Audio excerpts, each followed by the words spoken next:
काही कार्यकर्त्यांनी भावना व्यक्त केल्या आहेत की मुंबई वाचवायची असेल, आपलं भविष्य वाचवायचं असेल तर ठाकरे बंधू काय सांगतात ते ऐका. काय शिवाजी पार्कवर माहोल आहे?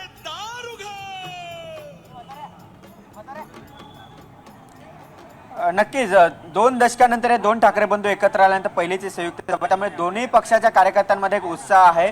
सकाळपासूनच खरं तर शिवाजी पार्क परिसरात कार्यकर्ते यायला सुरुवात झालेले आहेत. संपूर्ण हे मैदान आहे ते पूर्ण भरलेलं आहे आणि कधी दोन्ही ठाकरे बंधू हे सभास्थळावर येत आहेत याची वाट हे दोन्ही पक्षाचे कार्यकर्ते आहेत ते शिवसैनिक मनसैनिक पाहता आहेत.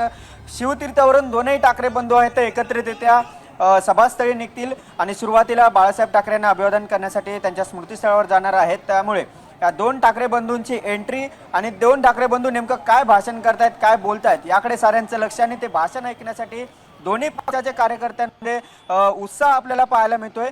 संपूर्ण शिवाजी पार्क जे मैदान आहे ते भरलेलं आहे. याशिवाय शिवाजी पार्कच्या बाहेर देखील सेना भवनपर्यंत दुतर्फा अशी गर्दी सध्याचे दृश्य आहेत.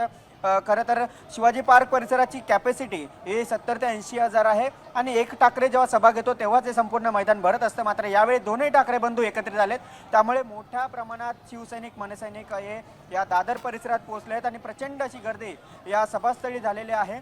आणि काही वेळातच हे दोन्ही ठाकरे बंधू सभास्थळी येतील आणि हे 2 ठाकरे बंधू नेमकं काय भाष्य करतात हे पाहणं महत्त्वाचं असेल. अगदी बरोबर आहे गिरीश. सध्या संदीप देशपांडे जे मनसेचे मुंबई शहराध्यक्ष आहेत त्यांचं भाषण सुरू आहे, पण एकूणच दोन्ही कार्यकर्त्यांचं मनोमिलन झालंय का? दोन्ही पक्षाचे नेते एकत्र आलेत का? काय संदेश दिला जाणार आहे या संयुक्त सभेतून?